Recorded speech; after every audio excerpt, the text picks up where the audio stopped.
So, I mean, there's two sides to the equation. When you look at the value of a multifamily property or any commercial property, the value of that property is based on the income the property generates.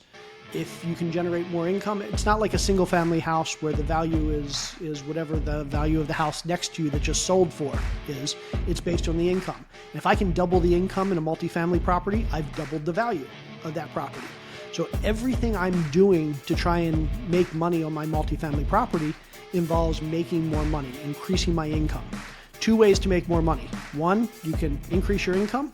Two, you can decrease your expenses. Hey guys, welcome to another episode of How I Close This. Today I'm interviewing Jay Scott. Jay Scott is a partner in Bar Down Investments, and he is a coach in apartment addicts. He's also a best-selling author of 5 books, and he is a host in the Drunk Real Estate Podcast. So Jay Scott, thank you so much for coming on. How you doing today? I'm doing great. I appreciate you having me here, Julian. Yeah, thank you so much. So Jay Scott, for those of you that don't know you, what's your background? How'd you get into the space? Yeah, so I'm originally an engineer, have an MBA, spent most of my career in the tech world. 2008, kind of retired from technology and was trying to figure out what to do next, and fell into real estate. So started flipping houses in 2008 with my wife, and we flipped houses for about 10 years, basically flipped about 450 houses over 10 years. And in 2018 was looking for a change and decided to move into multifamily. Met my business partner, Ashley Wilson, and we've been investing in multifamily for the past 6 or 7 years. We currently own about 1,200 units around the country, and I focus most of my time on multifamily these days. That's amazing. Okay, that's so cool. So tell us, tell me what was the switch or the pivot that you had when you started flipping? Like, what got you into this flipping real estate, job or hustle, and why was that something attractive to you at that time, at that point in time? I was young and stupid. In retrospect, I wish I would have been buying and holding property from the very beginning, but I flipped my first couple of houses, and that pot of cash at the end of every deal was kind of gives you that dopamine hit. And so making $20, $30, $40,000 at a time and doing that 20 or 30 or 40 or 50 times a year, it feels good. And it's nice to get those checks, and then you pay taxes at the end of the year and you realize, oh, wow, half of what I made is going away. And it took me about a decade before I realized that there was a better way. Okay. And what got you into flipping? How'd you come across flipping? Honestly, it was accidental. So my wife and I both quit our tech jobs. We were getting married in the summer of 2008. We had a few months between the time we left our jobs and we were getting married. And so we said, let's just take a few months off and relax. Moved across the country, bought a house, settled down. And one day we were just sitting in the basement and we were watching HGTV, and my wife turns on a flipping TV show. And she said, that looks like fun. We should try that. And I said, okay, let's give it a try. We've got nothing else to do until the wedding. And we hadn't yet quite figured out what we were going to do after the wedding. So decided to learn how to flip houses and jumped online, did some research. We bought our first couple of houses in August of 2008 and just kind of snowballed from there. Wow, that's awesome. And I wanna go a little bit deeper into that kind of journey that you did, in that transition to flipping houses, because it seems like you got really good at flipping houses right away, and you were doing 40 to 50 flips a year pretty soon. So, I mean, it seems like you have like this overdrive, like kind of mentality. I'm gonna go all in and do it fast and do it, the best that I can. And so I want to see like, how was that, like, how'd you transition into flipping houses and get into it so fast and so well? Because it seemed like you really got good at it, like really fast, My secret to success was I had no idea what I was doing. I knew nothing about real estate. I knew nothing about construction. I knew nothing about renovations. I knew nothing about anything related to the flipping business. What I did know was how to start and build and grow a business. So that's what I had done in my corporate career. Is I was leading and growing large businesses for Fortune 500 and Fortune 100 companies, and so I knew how to hire people and manage them and create a strategy and a business plan. And so that's what I focused on. And by focusing on the business and the strategy and hiring people to do all those things that I knew I couldn't do myself, I didn't get bogged down in the day-to-day pieces of the business. I didn't find myself actually going to the property and managing contractors. I didn't find myself going to Home Depot or Lowe's and walking the aisles. I didn't find myself having to deal with all those things that a lot of new investors kind of get caught up in because they feel like I need to control this myself. I'm the expert. I need to do these things myself. I never did those things. I sat at home and I dealt with raising capital. I dealt with finding deals. I dealt with hiring people and managing them and dealing with the P&Ls and the balance sheets and managing cash flow and all the things a business owner does, not all the things a typical real estate investor does. And so that allowed me to scale a lot faster than a lot of people would. Okay, that's amazing. I think that is the key. Okay, so could you break that down a little bit more? Yeah. Like, okay, so tell me, like, you were building businesses for Fortune 500 and 100 companies, right? And Yep. obviously you took those skills and then applied them to real estate. Yep. Now, you come from like this more professional landscape where most real estate investors don't have that type of knowledge or background. Now, what kind of, like, how were you able to do this differently, in a way that worked out so well? I thought about my business the same way. I spent most of my career at Microsoft, and I decided to think about my business the same way Microsoft or any other big company thinks about their business.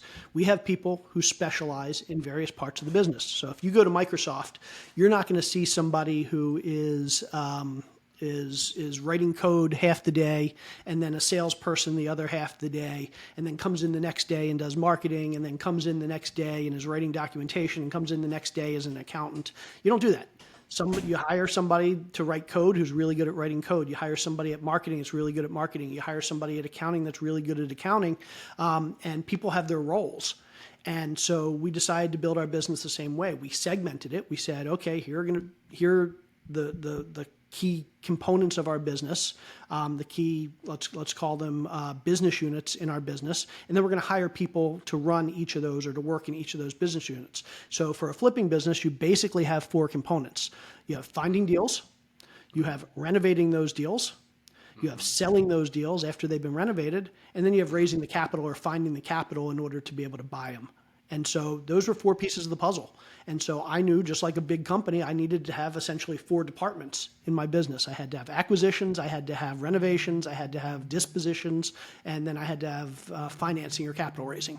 And so that's what we had. And at the very beginning, it was just my wife and myself. But I said, you're in charge of acquisitions, finding deals, and you're in charge of selling deals. I'm in charge of renovations and I'm in charge of raising the capital. So she had her two departments that she was in charge of. I had my two departments. And then as we grew, I said, okay, well, let's hire an acquisitions person. So now my wife was doing one thing. We had an acquisitions person doing one thing. I hired a full-time project manager who was handling renovations, and I was focused on raising the capital. So now we had four departments and four people leading those departments. And then as we grew further, we would hire people into those departments to grow those departments, make them more efficient, be able to raise money faster, be able to do renovations faster, be able to find more houses, be able to sell more houses. And so just like a big business, we broke things up into segments, into departments, and then we grew those departments with great people who were really good at those specific things, as opposed to the typical real estate investor who comes in and says, I'm going to do everything myself, or I'm going to bring in a partner, and between the two of us, we'll kind of run around and do everything. We didn't treat it like a hobby. We treated it like a business that we wanted to grow and scale from the very beginning. Okay. Wow. That's amazing. So much knowledge there, guys. Okay. So I think one of the most important things that a lot of investors get caught up in is the renovation aspect of things. They say that contractors are really bad to work with. Mm-hmm. And so, given your experience, what is it that you did in order to be able to work with them in a way that actually helped you accomplish your goals? Unfortunately, I don't have an answer that a lot of people are going to like here. I started in 2008.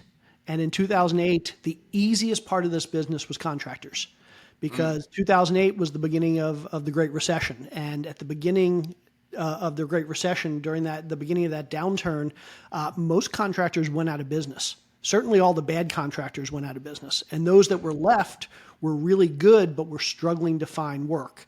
And so when you have really good contractors who are struggling to find work, it makes life really easy. You basically get to have your pick of contractors, and they're willing to work for a good rate, and they'll do anything to get multiple projects to stick with you for years at a time. And so early on, we had dedicated contractors that would go project to project with us, and they were with us literally for years. They didn't work for anybody else. They would work for good rates. They did great work. Obviously, that changed. So once the market started to pick back up by 2013, 14, 15, lots of bad contractors came back into the marketplace. There was lots of demand for contractors, so they were raising their prices. No contractors wanted to be loyal. They didn't want to stick with you for any period of time. They just wanted to jump around to whatever project was paying them the most. And so dealing with contractors by 2016, 17, 18 became the hardest part of this business. And even today, that is one of the hardest parts of this business. And so there are some things that I've learned over the years for finding good contractors. One, you need to, and this is a cliche, but it's very true, better, faster, cheaper. Of those three things, you can have two of them. You can have a contractor that's better and faster, but he's not going to be cheaper. You can have a contractor that's better and cheaper, but he's not going to be faster. And you can have a contractor that's faster and cheaper, but he's not going to be very good. So you need to decide of those three things, better, faster, cheaper, which two do you care the most about? Because it's the other thing that you're going to have to compromise on. And for us, it was always we wanted faster and better. With faster and better, you're not going to get cheaper. You're not going to get an inexpensive contractor who is good quality and works fast. But that was okay because we knew with high quality and fast turnover, we could afford to pay more.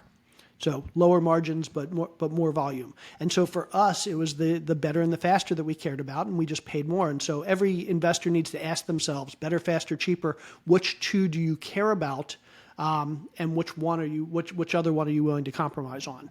So that was number one. Number two, best way I ever found to find contractors was to find one good contractor. When we moved into a new market, let's say we found a new city or a new town or a new state that we wanted to move into, our goal was to find one great contractor, one absolutely amazing contractor. And we did that by going to real estate meetups, real estate investor association groups, bigger pockets, jumping online, whatever, and finding that one great contractor. Great contractors will only associate with other great contractors. They're not willing to destroy their reputation by saying, hey, you should use my friend over here for your plumbing if that friend isn't good, because they know if they give you a bad recommendation, that's going to hurt their reputation. And a great contractor doesn't want to hurt their reputation. So you find one great contractor and you say, who else do you know that's as good as you that you can recommend? And they'll recommend one or two or three people. Then you find those people and you say, hey, who do you recommend? One or two or three people. Again, great contractors are going to hang out with other great contractors. And you use their network to build your contracting crew. And so for us, that was always successful. If you can find that one great contractor, get a couple referrals, verify that those guys are great, get referrals, verify that they're great, get referrals. And before you know it, you've got all the contractors you need and they're really good. Wow, that's amazing. Okay. I love that insight. That's great. Those tips. So, all right. So we're talking about now, let's say, you said managing. You were really good at managing. And so tell us a little bit about, that aspect of like managing, that aspect of things. How did you manage so well, and how did you were able to be able to keep, this business going without you being, so involved in all of the aspects of it? Yeah, I think that's probably one of our keys to success is that we were always really good at finding great talent and fostering that talent. And I think finding is the key there. A lot of people will go and they'll hire their first person and they won't do a good job of finding somebody great. They'll hire the first person they can find because normally people wait too long to hire. You don't hire until you're desperate for somebody. I don't have time to do this, so I need to hire somebody to come and help me dig myself out of this hole that I'm in because I've tried to do too much myself. And so, number one, you hire too quickly. Number two, you hire somebody that probably doesn't have the perfect set of skills, because the person with the perfect set of skills is going to cost more than somebody that doesn't have the perfect set of skills. And we cheap out. We tend to hire people that are cheap as opposed to great. And so now you have somebody who is not that good because you hired the first person you found, and they don't have the specific set of skills that you were looking for. So what you end up doing is you spend more time managing them and training them and helping them with their job than you would have if you just did it yourself. So now you're paying them and you're getting less productivity than you would have if they didn't even exist. So the two big things I tell people are: take your time when you hire, make sure you're hiring somebody great. Basically, if somebody is not a hell yes, it's a hell no. So they have to be a perfect fit, or just send them on their way and wait for the next person. And then number two, make sure they have the skills that you need today, unless you have the time to train them. They're not going to just magically going to pick up the skills by hanging around your business. And you want somebody that can start the day they join your business, that they can hit the ground running. And to do that, you need somebody that has the specific skills you need. And so when you're interviewing, make sure you're interviewing for those specific skills. Don't be interviewing somebody, tell me where you went to school, and tell me what your favorite hobbies are, and tell me how many houses you flip. No, if you need somebody that can manage contractors, well, tell me what you know about construction. Let me ask you detailed questions about construction. Tell me about your negotiation abilities. Tell me about your project management abilities. Tell me what project management software you use. Tell me about the last time you had to deal with a bad contractor situation or fire a contractor. Tell me how you negotiate with vendors to get the best prices on materials. Those are the questions you need to be asking, because those are going to be their day-to-day responsibilities, and you want to make sure they already know how to do it, not that they're planning to learn on the job. And so those are my two big rules for hiring. And then the third, if I had to throw out a third, is, again, make sure you're hiring early. Don't wait until you're in desperate need of somebody, because if you wait till you're in desperate need of somebody, you're more likely to break one of those two rules. Wow. Okay. That's amazing. That's incredible. All right. I love it. Getting into it is great. So let's talk about negotiating real estate, because I had a conversation with Taddy Virtual yesterday. I interviewed her, and she said that when she got started, she read your book. And this is a girl that started, wholesaling real estate, and by the end of the year, she had made 340 grand, from literally knowing nothing. So it must have really helped her actually get those deals done. So I really want to get into it, because I think you have a lot of knowledge and experience in this sector of things. Yeah, great. Do you want me to jump in? Yeah. So negotiating real estate, what are the do's and don'ts, into it? So there's a million do's and don'ts, but at the end of the day, there's one key to negotiating, whether it's real estate or anything else, but especially real estate for reasons I'll talk about. But that key is relationships. Everybody thinks negotiating is about money or terms or price or all these other things. It's not. It's about relationships. If you and your best friend go out to dinner, you're probably going to argue over who pays the bill. This is somebody you have a relationship with. You're not going to make a big deal out of money. You're willing to put in more money because that's just how the relationship works. If you go out to dinner with somebody you hate, you're both going to stare at the check and wait for the other person to pick it up, because you're not going to want to give in and pay money to somebody that you don't like, that you don't have a good relationship with. It's the same way in the real estate world and anything else you might negotiate. People that like you, people that know you, people that have a relationship with you, aren't going to care as much about a few dollars here and there. If somebody you have an amazing relationship with is selling their house and they say, I need this much money, and somebody you really like, they really like you, and you say, I'd love to buy it from you. I don't have that much money. I can only do this much. They're going to do everything they can to say, okay, great. Let's figure this out, because they want to work with you. And so that's going to do more than any other negotiating tip I could possibly give you. It's just building relationships. And the reason why building relationships in real estate is so important is because a real estate transaction is a whole lot longer than most other transactions. In real estate, we have lots of different negotiations. One, we have the negotiation when we buy the property or when we put the property under contract. If I want to buy your house, you and I have to come to an agreement on price and terms, and we sign a contract. Then I do my inspections. When I do my inspections, they're going to come back with some issues. And I'm going to say, oh, I didn't know that the roof needed to be replaced. I didn't know that that there was old wiring in the house. I'm going to need to renegotiate this price because I can't make the numbers work now. So now we're doing another negotiation. Then 2 weeks later, the lender comes back and says, we did the appraisal. The appraisal came in low. I can't loan you as much money as I thought. Okay, well, now I have to come back to you and we have to have another negotiation because the appraisal came in low. 2 weeks go by and now we're at the closing table. Everything is good. And the closing attorney says, yeah, there's a lien on the property. I'm not going to be able to get this closed for another week or two. And you're going to think, oh, great. Now I'm going to lose the sale. Now you're going to have to come back to me and negotiate to keep this property in contract. And so over that month or two that we were in contract on this property, there's 4 negotiations. There could be a whole lot more, but those are 4 major negotiations that if you don't have a good relationship with the other side, if negotiations break down, that deal could fall apart. Or if you don't have a good relationship with the other side and the deal doesn't break down, you may not get a good result of those negotiations because the other side is just looking to save every dollar they can. But if you've got a great relationship, both sides are going to go into every one of those situations and say, oh, okay, let's figure this out. And both sides are going to be willing to give and come up with a fair solution.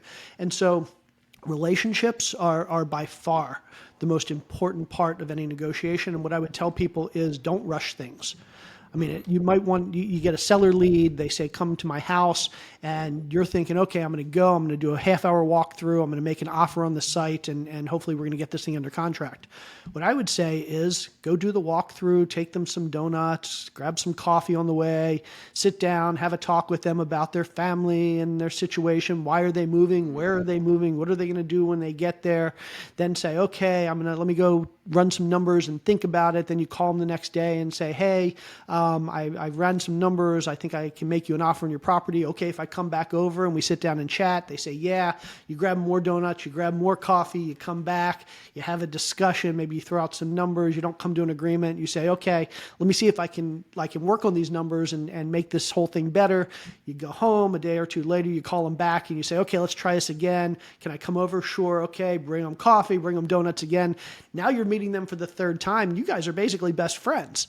And that's a lot more likely to be a successful negotiation than if you tried to do that entire process in 45 minutes. So relationships really is the key. Yeah, that's amazing. So it's about like spending quality time with the person so that you guys can build a relationship and not rushing the process, right? You want them to look at you as a human being, not a business transaction. You want them to look at you as somebody that they're going to feel bad saying, nope, screw you, I can't do that.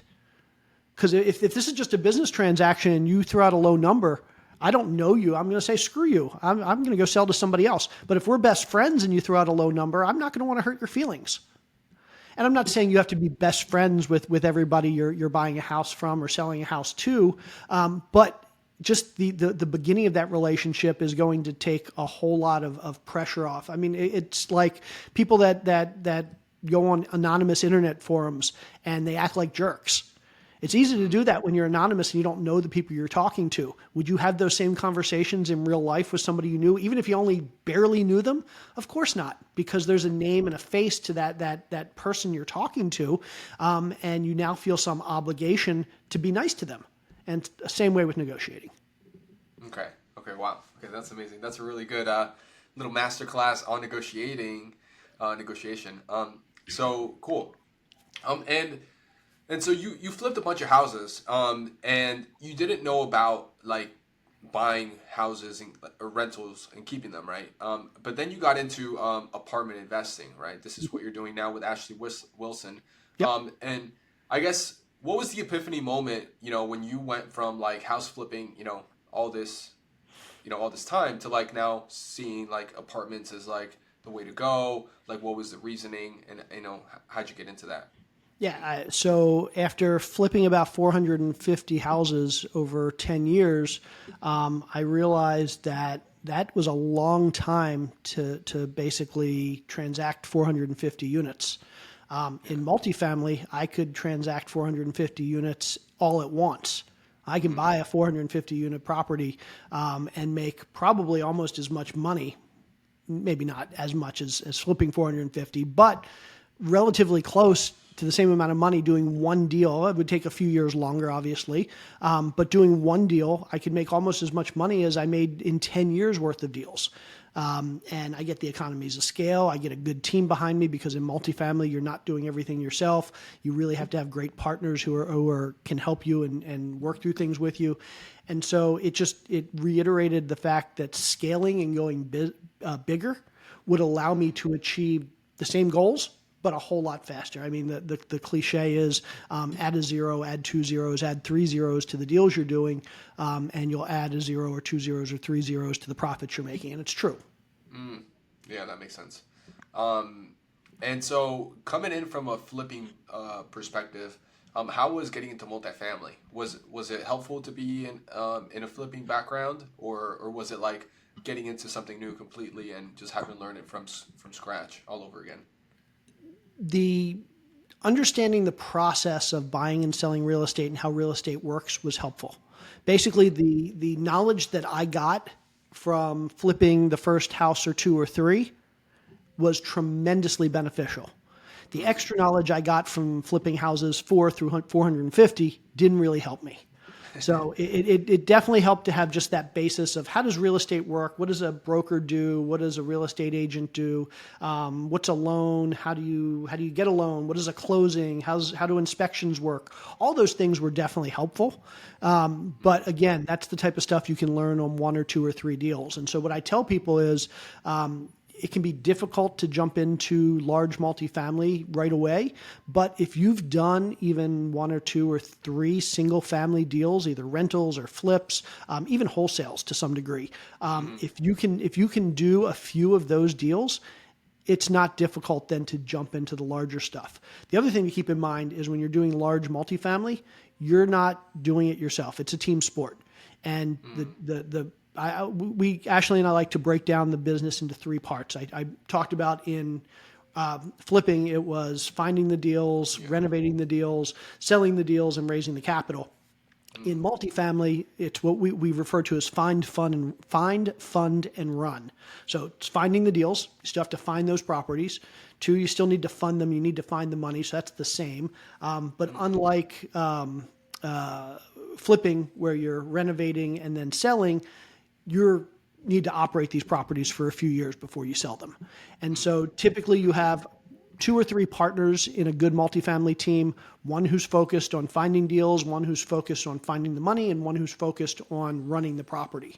And so you don't need to be great at all those things. You just need to be great at one of those things. Maybe you're great at raising capital.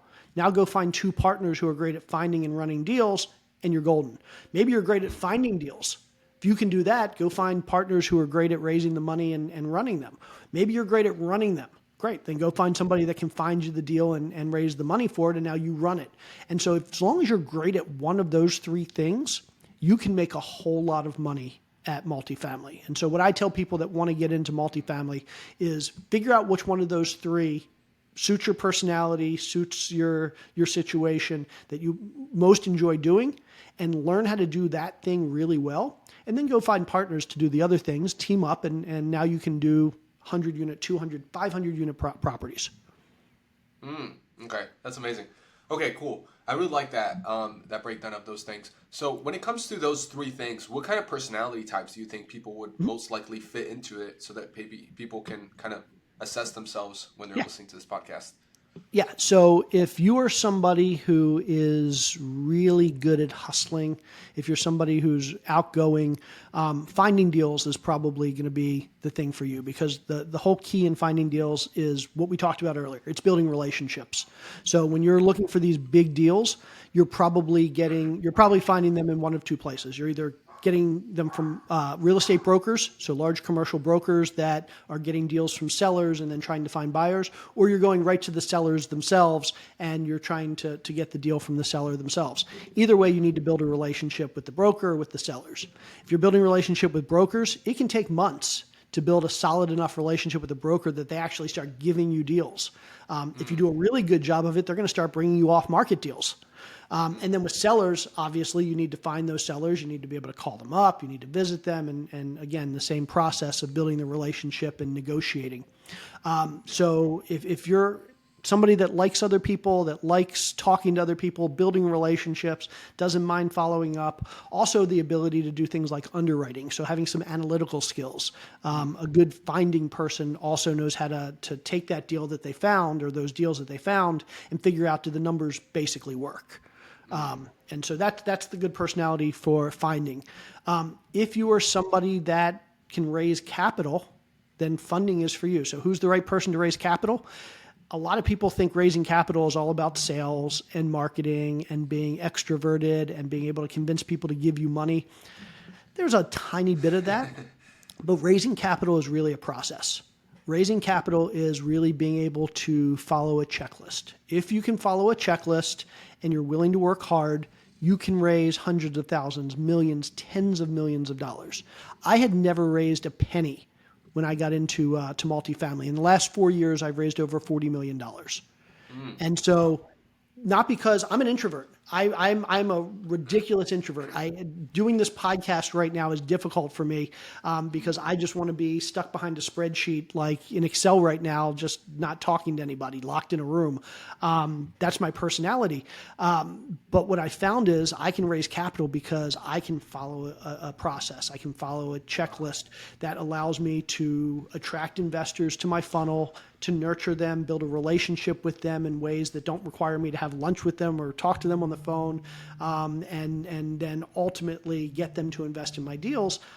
I'm not a marketing guy. I'm not a sales guy, but I've still been very successful at it. And so what I say is anybody that can follow a process and really can follow a process for a long period of time, because raising capital, I have people that have been following me and reading my books and I've been talking to for a decade before they actually decide to start investing with me. Sometimes it takes a decade. Sometimes it takes a week. It all depends. But if you can stick with it and you can follow the process, you can raise a lot of money. So that's capital raising. And then the running deals, this is somebody who has to be very detail oriented. So you think about the process of running a business. That's what running real estate is. Any rental real estate, whether it's a single unit property, a 10 unit or a 500 unit property, it really is a business. You have to know how to manage cash flow. You need to know how to read financial statements. You need to know how to create a business plan and carry out that plan. You need to know how to manage contractors. You need to know how to manage your property management company that's dealing with the day-to-day stuff. So it really is somebody who's business minded, very detail oriented, and somebody who can basically deal with the tactical pieces of the business. And so, yeah, those are the three big pieces. If you're outgoing and extroverted, consider finding deals. If you're real process oriented and methodical, consider raising capital. And if you're real business oriented and detail oriented, consider running properties. Okay, cool. And so tell us, you personally are the one who's capital raising in your firm? I am. So yeah. I do a few different things. I run the capital raising team. I deal with all the legal and compliance stuff. I deal with all of our hiring and our HR stuff and payroll, stuff like that. But for the most part, I'm the capital raiser in my organization. Okay, cool.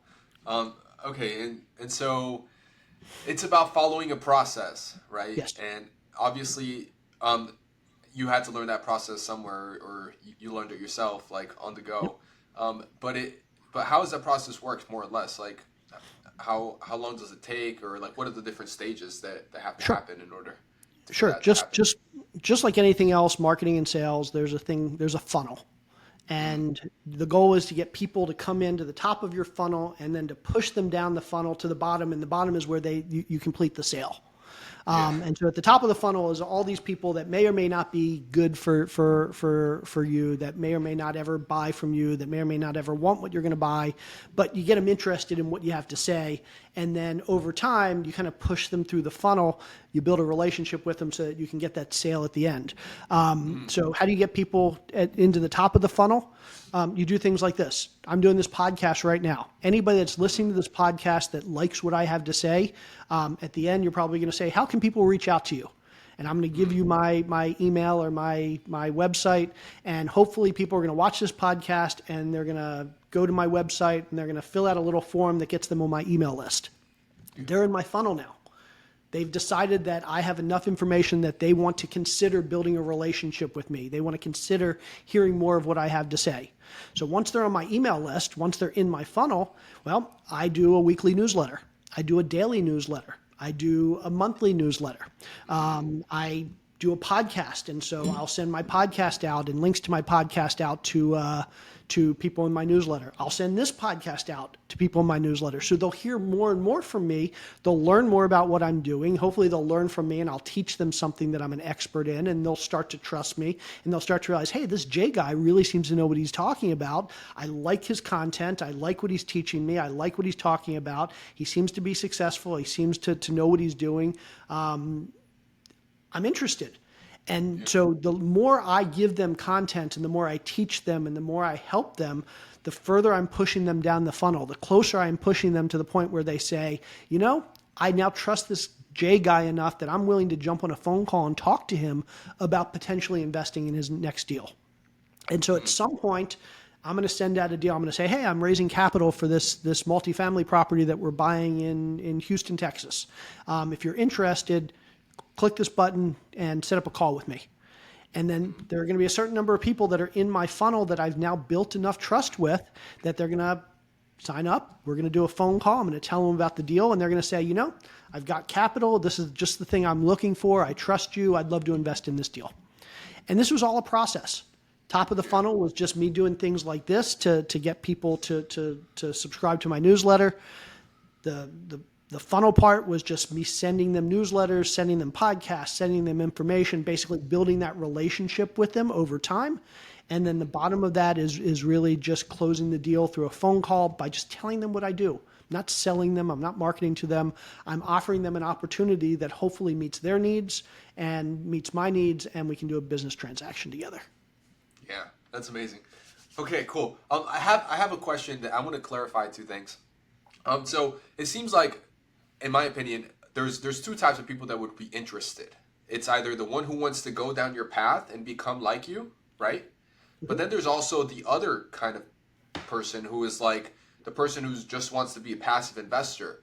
So what kind of like messaging or communication do you have with them, or do you do in your in your your funnel that attracts which kind of person? Because I feel like there's different kinds of people, so. Yep.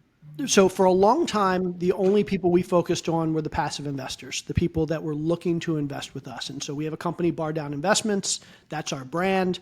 Anybody that was looking to invest in real estate but didn't want to deal with day-to-day stuff, they didn't want to deal with the headaches of tenants and toilets and all those things. They just wanted to hand over their money and get a return. They would come to us and Bar Down Investments. We would talk to them, and we would take their investment and we would manage their money and we would invest for them. Well, along the way, we had a lot of people that came to us and said, hey, I would love to learn how to do what you're doing.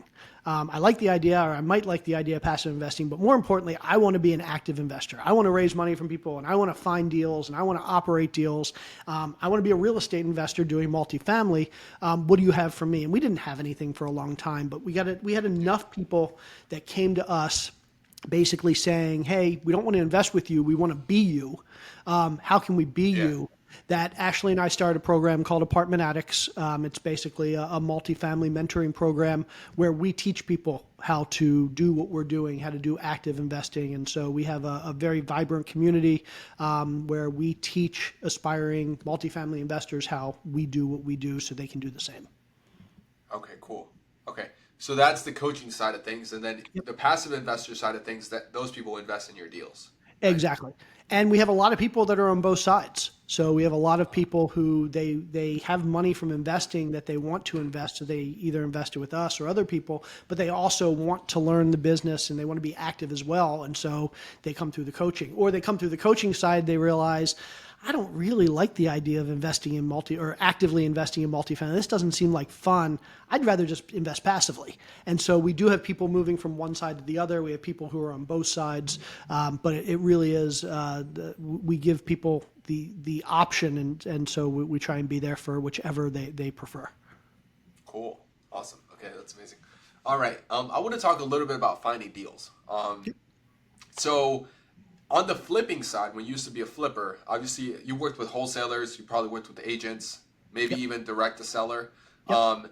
What was I guess what was your experience working with people that brought you deals? For example, like wholesalers or agents. Because I'm a wholesaler right now, and some of the people that I teach, also are Yep. wholesalers. And so working with flippers is, the main part of the business, right? And Yep. so we want to have some kind of knowledge on how to best work with a flipper to be able to have a good win-win situation, like good communication and all that. So what was your experience? So I'm going to go back to what I was saying earlier. It's all about relationships. We can be transactional. If you're wholesaling and I'm flipping and you bring me a deal, I can do two things. I can try and hammer you down as far as I can on price, negotiate with you as much as I can in hopes that you're desperate to sell that property and maybe get an amazing price on that deal. What's going to happen is the next time you have a property, you may not even call me because I was a pain in the ass negotiating with you. Or if you do call me, you're going to be prepared for a tough negotiation. So you're going to like set the price really high to begin with, and it's not going to be good. The other thing I can do is I can say, hey, Julian, I know we've never worked together before. This deal looks pretty good. That price is a little bit high, but how about this? I'm gonna buy it from you, and you promise to bring me some additional deals in the future, and maybe give me a little bit better pricing in the future. And you're like, hey, he barely negotiated with me, and I like this guy. Next deal you get, you're going to come back to me and you're going to say, hey, let's see if we can do this just as easily. And I'm going to say, hey, well, this price, I need a little bit, let's work. Okay. And we do another deal. And now you're like, okay, I just did two deals with this guy and they were really easy. Who are you going to call for your third deal? You're going to call me. And if that's an easy deal, you're going to call me, and you're going to keep calling me as long as I'm reasonable and make it easy for you. And I'm going to keep paying you whatever I can afford to pay you, maybe not exactly what you're asking, but I'm going to pay as much as I can possibly pay because I know this guy keeps bringing me deals. And now we have a win-win relationship. You're making lots of money from me. I'm getting lots of properties from you. I'm not going to nickel and dime you, and you're not going to nickel and dime me. We're going to do this win-win thing, and we're both going to build successful businesses because neither of us are trying to screw the other one. And so when it comes to buying deals from wholesalers or being a wholesaler and selling deals, again, biggest tip is just build good relationships and be willing to give in a little bit to build that relationship. I love that. That's such a great insight right there. That's such a great tip. I want to talk about the markets now. So markets, when you were flipping, you were mainly doing in certain markets, right? Like, could you talk about how you picked your market and maybe how you picked your market also in multifamily? Yeah. Just how to do that side of Yep. things.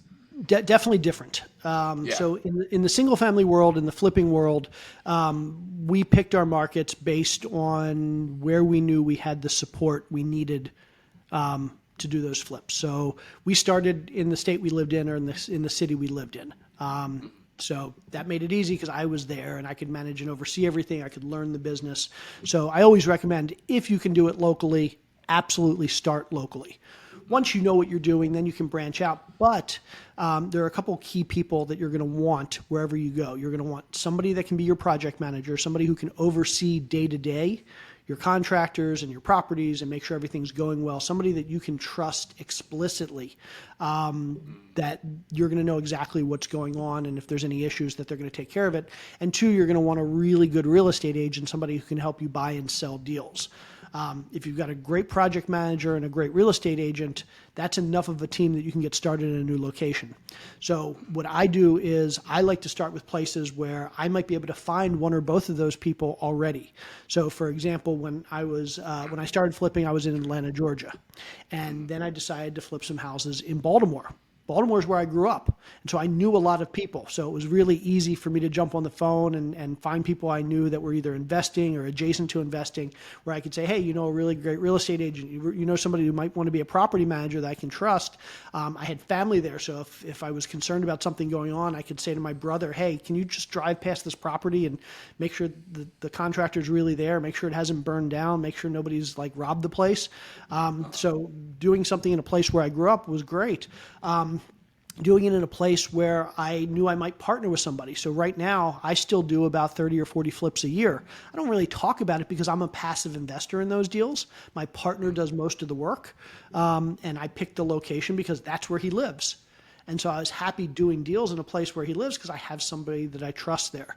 So when it comes to flipping, one, start locally if you possibly can because you have to learn the business. And two, if you're going to branch out someplace where you at least have a couple people that you really know and you really trust, and where you know you can find a great a great project manager and a great real estate agent. So that's in the single family world. In the multifamily world, typically we do large projects, 150 units and above, which means the day-to-day stuff is going to be taken care of by a third-party property management company. We're going to hire a property management company. There's going to be a leasing office at the property. So we're going to have people on staff that are in the leasing office 9 to 5 every day dealing with the day-to-day issues. We're going to have maintenance people who live on the property or come to the property every day for at least 8 hours. And so we don't have to worry about like being there because everything's taken care of by a property management company that deals with tenants and evictions and leasing and maintenance and all the other day-to-day things that come with the property. So I don't care if that property is in my backyard or 3,000 miles away because I have a team that's there. And so for me, when it comes to multifamily, the things I care about basically boil down to the things that drive the value of the property.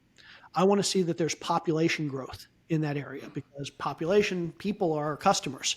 And if people are moving into the area, there's going to be more demand for multifamily housing, for rental housing. And so more demand means higher prices. So number one thing that I look for is to invest in places where we have population growth. Number two, employment growth. So when lots of new businesses are moving into an area, you can be sure that employees are moving in and that those employees are your potential customers. And so employment growth is the second big thing. Third big thing is employment diversity. I want to know that there are a lot of different industries because I want to know that if a 2008 type event happens and we have a big recession, that one industry getting crushed doesn't kill the area and kill my business. I want to know that that there isn't one big employer in the area that if they go out of business, all my tenants go away.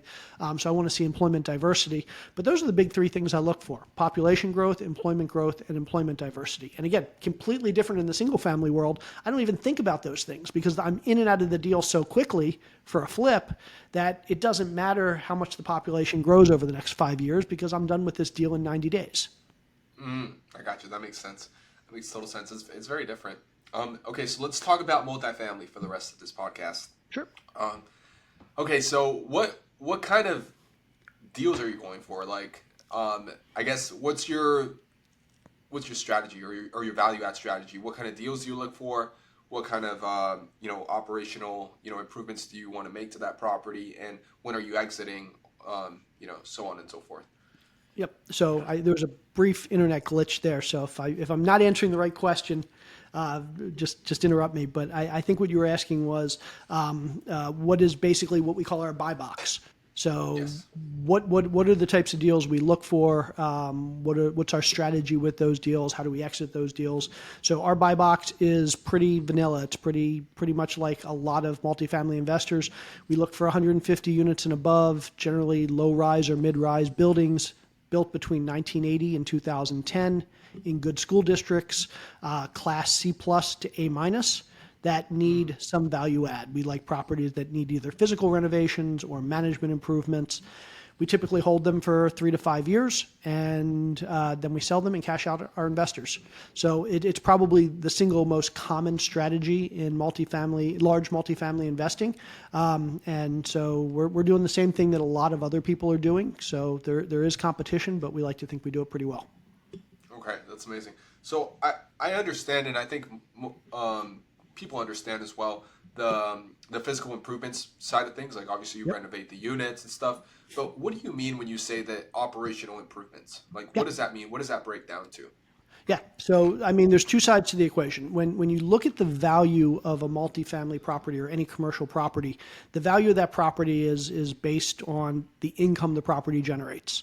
If you can generate more income, it's not like a single family house where the value is whatever the value of the house next to you that just sold for is. It's based on the income. And if I can double the income in a multifamily property, I've doubled the value of that property. So everything I'm doing to try and make money on my multifamily property involves making more money, increasing my income. Two ways to make more money. One, you can increase your income. Two, you can decrease your expenses. And so on the increasing my income side, that's where the physical renovations come in.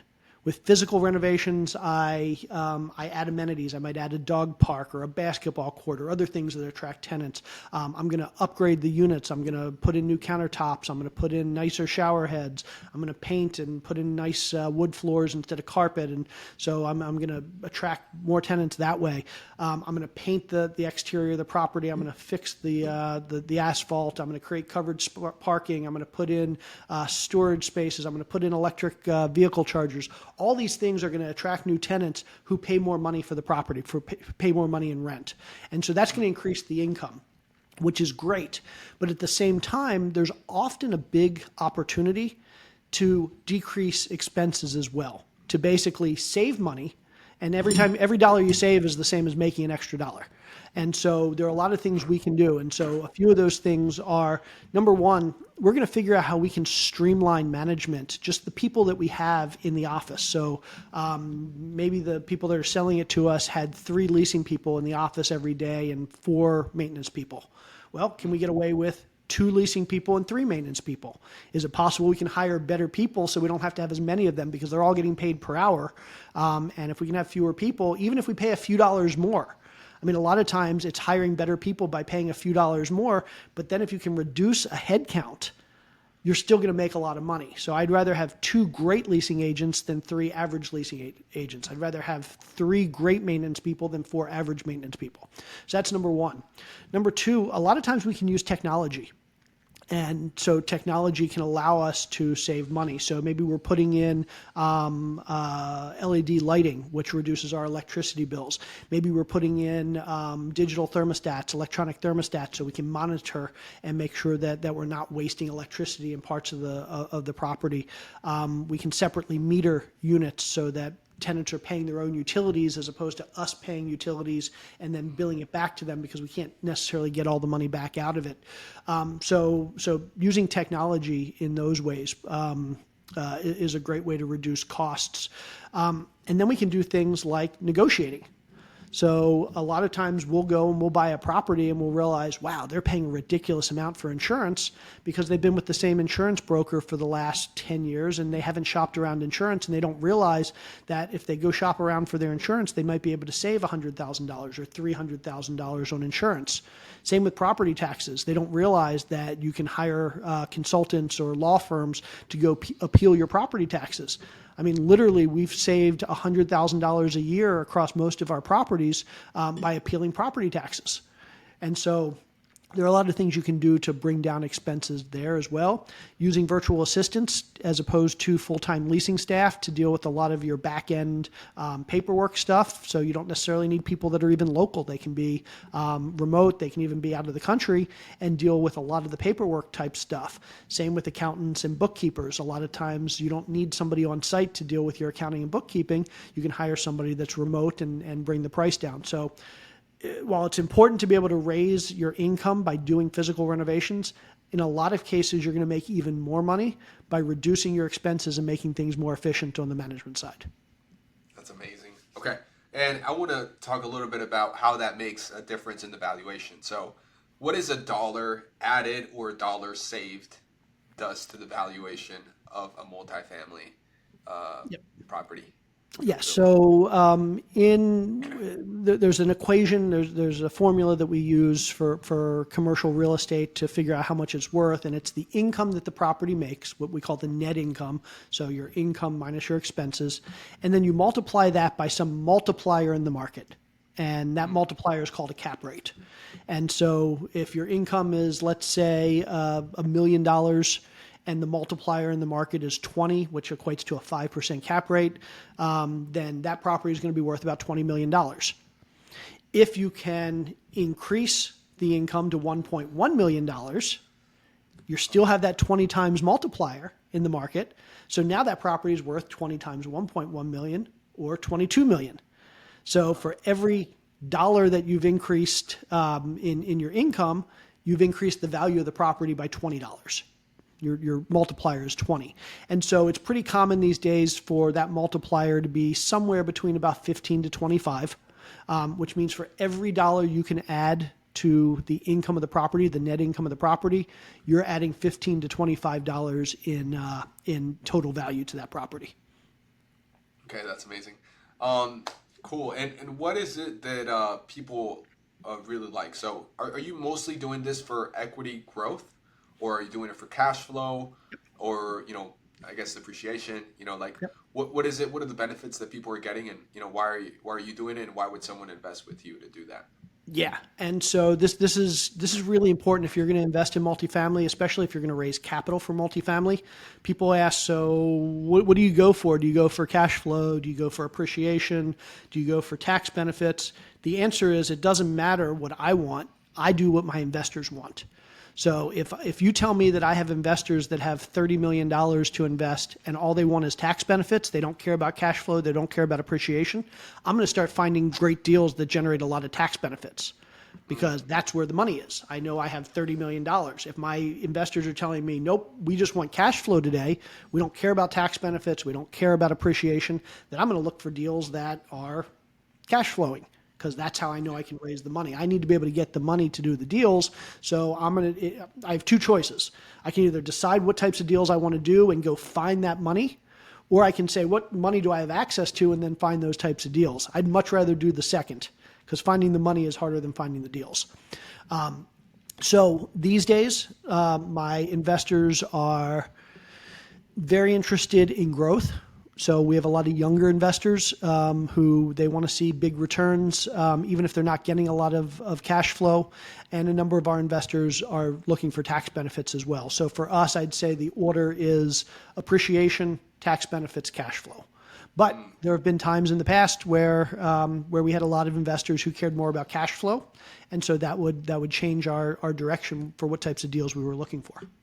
Gotcha. So right now, what is it that you guys give in terms of like a benefit breakdown? So would it be like, I don't know, 8% pref, or Yep. and then what is the waterfall, and how much of the depreciation do they get? Can you just give me a breakdown of what you do? Yep. Once again, it goes back to we do whatever our investors require, because I could say I'm going to give you this, this, and this.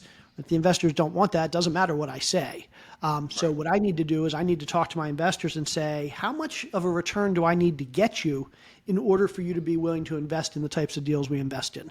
And keep in mind, if we did much riskier deals, we'd have to give them more money, because risk means they want more returns. But for the types of deals we do, and when I talk to my investors and see how much they're looking for, typically it's something on the order of about 16 to 20% average annual returns, which means if they invest $100,000, they want somewhere between $16,000 and $20,000 per year in total returned. Not necessarily 16 to 20 every year. It could be mostly at the end, but on average, they want to see $16,000 to $20,000 per year. A lot of them like to see 5 to 6% in cash flow in the first year or two. Used to be that we'd see that 7 or 8 or 9% in year one, but with interest rates higher and mortgage rates higher, we don't have as much cash left over. So most deals these days, 5 or 6% is about the most you're going to see in year one, year two, and then ramp up from there. And then a lot of our investors want to see a decent amount of tax benefits that they can take at the end of the year, which we don't have a lot of control over. But certainly there are certain deals that generate more tax benefits than other deals. If you're looking for tax benefits, you can buy a more distressed property, a property that requires more renovation, because typically you can take more depreciation and cost segregation to generate tax benefits. So our investors like to see a decent amount of tax benefits. So yeah, these days 16 to 20% average annual returns, 14 to 16% internal rate of return (IRR), which is kind of a metric that some people love, some people hate, and then 5 to 6% cash flow in year one, 8 to 10% cash flow across the entire property or the entire project, and then tax benefits. Okay, cool. Awesome, awesome. Love that. Love hearing that. So now, what do you think is going to happen with Trump being in office? What do you think things are going to change? How do you think that market is, going to change? What? Yeah, so I would tell anybody that's listening, if you're curious about that, definitely listen to the Drunk Real Estate podcast. So I do a podcast every week with 3 other amazing real estate investors. Well, 2 other amazing real estate investors and one of the premier securities attorneys in the business. And we delve deep into things like economics and legislation and politics and anything that we care about as investors, especially as real estate investors. And so a lot of our discussion over the last few weeks and definitely over the next couple months is going to revolve around Trump and what policies he's likely to enact and how that's going to impact the economy and us as investors. So we definitely talk about that a lot. I think a big question depends on, is he going to do everything he says he's going to do? Because if you take him at his word, and if he does everything he says he's going to do, and he can accomplish it, he can actually do it, I have a lot of concerns. A lot of what he is proposing is going to be highly inflationary. Tariffs is highly inflationary and is definitely going to hurt our exporters. It's going to hurt a lot of our industries. It's going to create a global trade war, especially if he does it to the extent he says he's going to do. Regardless on your view of immigration and whether people should be coming into the country or not, regardless of the political side of that, the reality is if you deport 5 or 10 or 15 million people, a lot of them are low-wage workers in industries where Americans don't want those jobs. And so what we're going to see is inflation, especially in sectors like food, automobiles, other commodities, where we have a lot of low-wage workers. If we deport all these people that are picking our crops and doing all these really important things in our economy, we're going to see the prices go up. We're going to see the availability of goods decline. And so I'm very concerned that if we do mass deportation, again, regardless of what your view is on the political side of that, from an economic standpoint, it's going to be really bad. And then third, Trump has indicated that he wants more say in the Federal Reserve and interest rates. He's already expressed that if he has that control, he's going to lower interest rates, which would be good for the economy to an extent, but would likely put us in the same position we were in a couple years ago when we had really low interest rates, which is we would be driving inflation. So I think if he can do everything he wants to do, and he's actually serious about doing it, I'm significantly concerned about inflation. The reality is I think he's probably just negotiating for some of this stuff. It's a negotiating tactic. He's not really going to do as much as he says he's going to do. And even if he wants to, I don't think Congress is going to let him do as much as he wants to do. So I still have concerns about inflation. I still have concerns about this not being good for the economy. But I don't necessarily think it's going to be catastrophic just because I don't think he's actually going to do everything he says. Okay, let's go. Okay, thank you so much for that. Hey guys, so this has been a great podcast with Jay Scott. Again, if you want to check more of his stuff out, go to the Drunk Real Estate podcast with AJ Osborne and who's the other? AJ Osborne, he owns about $500 million in self-storage. Mauricio Raould, who is probably one of the top securities attorneys, syndication attorneys in the country, and then my partner Kyle Wilson. Awesome. So go check that out. And Jay Scott has a bunch of books that if you're, getting into real estate, you should, get because there's a lot of value in it. Jay Scott, where can we find you? What's your Instagram? What's your website? Yep. Let me make it easy. Go to jscott.com. Just the letter J, SCOTT.com, and that'll link you out to everywhere. Okay, awesome. All right. Well, Jay Scott, I really appreciate having you on. It's been a great time with you, and I hope to have you on in the future. I appreciate it. Thanks, Julian. Okay.